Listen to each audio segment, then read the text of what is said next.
Shalom shalom abakunzi ba Elayo TV, ndabasuhuje aho muherereye hose. Haleluya haleluya haleluya. Ahantu hose uherereye wumve ko musuhuje, ugira amahoro, wumva amahoro. Twagarutse aha ni kuri Elayo TV, wahageze nkunda kuvuga ngo hano hari ubuzima. Twumvira ibintu by'umwuka, ibintu by'amabanga y'Uwiteka, ibintu by'ubwenge. Haleluya, bituma tumenya icyo Imana iri kutubwira, inzozi n'ibindi biganiro bitandukanye, maze ibyo Uwiteka aba yaduhishuriye ubundi tukabisobanukirwa. Nyemerera tubanze twasengana. Neto petako tipo kenemo ketaya vosilebo, bakoze kuturinda Kirisito wera mutanga bugingo, warakoze ku desire na monine ko talalaboliamo, kugenda utwimana kandi uracyatwimana, uracyakomeje nyakubaha Imana gukora imirimo n'ibitangaza n'ibimenyetso, amamara ashirwa hejuru. Twagarutse kuri Elayo TV, bana natwe muri iki kiganiro. Nenome zalato kelebone enevos elebo enekotaya, imbaraga zawe nizitugote n'amaraso ya Kristo, bitavuga Imana bicicake, mwuka wera azaganze totapo kenemonia, uzutangirane natwe muri iki kiganiro. Kristo uwera wabambwe, tuvuge ibiri ku mutima wawe, kandi nyakubaha Imana tuvuge iby'ubwoko bwawe. Eneno zavo ataya, bwabakura hamwe bukabajyana ahandi. Tugushime kugiye gutangirana natwe, ugasozanya natwe imbaraga z'umwanzi zose. Toka daimoni nekotabo, mu izina rya Yesu uganze utegeke Kristo, ibitavuga Imana biceceke. Tugwaye ikaze na karibu, ubane natwe kurusha indi misi yose wagiye ubana natwe, mu izina rya Kristo Yesu, amen.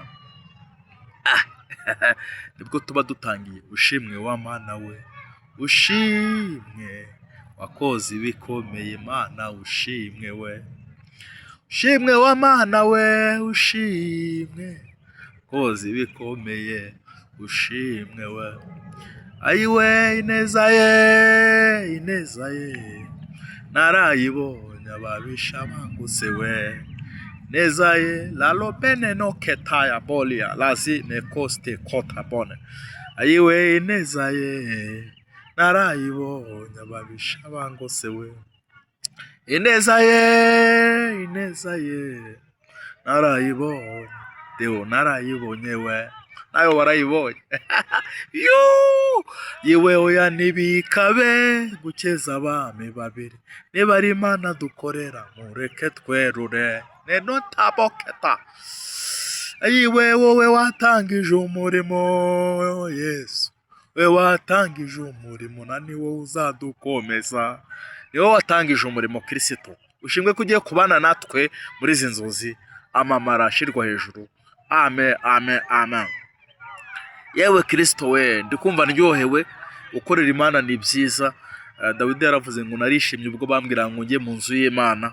Ayiwe kuba mu bintu by'Imana ni byiza, ntabwo biba mu mwaku. Gukorera Satani bigira umwaku, kuba mu kabari biri mu mwaku, kuba mu buraya biri mu mwaku, mu burozi, mu barozi, neno labo, mu butinganya hose hari umwaku. Ariko kuza kwa Kristo, kwa Kristo ingoma itari mu itagira umwaku, neno betayabo.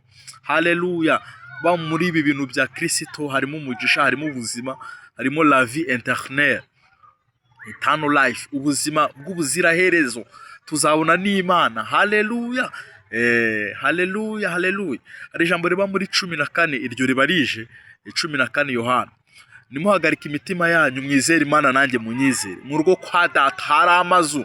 Inaho ushobora kuba utayifite, ugikodesha, ugipanda, cyangwa naho uherereye ku isi ahantu hatandukanye, ariko humura kwa Kristo hari amazu, hari aho tuzaba mu ubuziraherezo, tudakodesha, tutimuka mirere na mirere.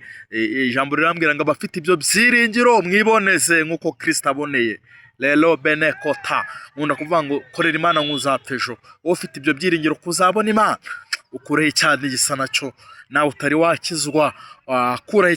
Tugeze mu gihe ikintu kigezweho ni ugukizwa, kandi ugasenga netotakote boketala bolikele bolia, kandi ugakizwa neza ukava mu byaha. Wenda ushobora no kugira icyaha ugwamo. Yesu arakicaye ku ntebe, garukiraho ngwino kwa Yesu wihane. Byaba bitukura tukutuku, Yesu arakweza akaguhindura nka shereke. Rero be ijambo riravuga ngo nimwemera mukumvira muzajya ibyiza byo mu gihugu, nimwanga mukagoma inkoti zabajya. Ibyo byose urabikora ikakwihorera. ibyo byose urabikora ikakwihorera, ariko iraje ngo mubaranwe. Ni iminsi yo gukiza ubugingo bwawe n'amagara. Rodebo taloketi kotabokere bostavo n'amagara yawe. Amen. Twagiye dutangire rero dusobanura inzozi, aho mba mbasuhuje no mu ijambo ibiza nkabibasuhuzamo, ntacyo bitwaye, ntabwo ari ukurondogora, ahubwo twebwe tuyoborwa na Mwuka Wera tukavuga ibintu biri ku mutima w'Imana. Kadusobanurira inzozi rero. Hari abantu barota bari mu nzu, ukabona inzu yawe iri kuva. Ukabona inzu iri kuva, bivuga iki? Inzu urimo irava. Hari n'ababona inzu urimo ukabona uri kuyikubura. Hari igihe ubona inago bakugose, ukabona igose. Ene tota poketa. Bibiliya iravuga ngo mumenye ko imibiri yanyu ari insengero z'umwuka n'inzu. Inzu ni wowe baba bavuga. Inzu y'uri kubona isa nabi rero, ukabona muri saro hasa nabi, mu byumba hasa nabi, nenometabo, mu mutima hasa nabi. Y'uri kubona isa nabi, ni wowe ufite Imana biri kukubwira ezwa tota lewerekire bon. Igihe ubona n'urusengero rusa nabi, ukabona uri gukubura. Hari igihe urota uri gukubura ni ukwezwa, gukuraho imyanda, ukuraho la tota bone keta yabo, ukuraho imyanda ni ukwezwa. Ibyo bivuga kwezwa, ukubura. Haleluya. Yiva rero uba ufite ikibazo. Inziva urava mu buryo bwo mu mwuka, notadokeste kota, kubisakaye nibyo sava. Hari no wambwiye araboro nigeze gusengera cyari Imana imukora deliverance, noneho yararebaga, yarafite impano yo kwerekwa y'inzozi imeze neza cyane, wana kabisa. Noneho arangije ninjoro, yanyandikiye ninjoro, ngiye nkunda kubyuka saa 9 ngasenga cyangwa ngasenga, wenda nkahita njya no gusengera ahandi hantu. Noneho aravuga ati nayo ndi umuyobozi we, ati muyobozi ndose inzu ye ndimo isha. Ari gihe ubone nari gushya tapale, Imana iri gutwika bwa buzima bwa kera bwa karande, ne wese imigozi kuboshye, hari ibyica topeta kotabo, hari ibyicagagura. Yuri kuyikubura rero ni ukwezwa. Ari kubona irinzwe, ibintu nk'ibyo ni sawa. Iva umwuka umenye kutameze neza. Hari ahantu uri kuva, hari ibyo utari gukora neza, wacitse intege. Lola bole tokeste kota. Imana igusane rero, igushiraho amabati mu mwuka ubusakaye elewe sivotaya. Yuri kuva nyine ubufite ikibazo. Mwabyumvishe. Imana ibaho umugisha. Ndumva ari cyo kiganiro twari dufite. Imana ibaho umugisha. Abantu batari bakora subscribe hano kuri Live TV muyikore tujye tubana, mu gihe dushize ikiganiro ujye uhita ukibona. Sharinga no ku bandi bantu, mu gihe hano hageze ikiganiro batari bakora subscribe bayikore tujye tubana, tugira group abanyamwuka dusengeramo ibaho ibihe byiza.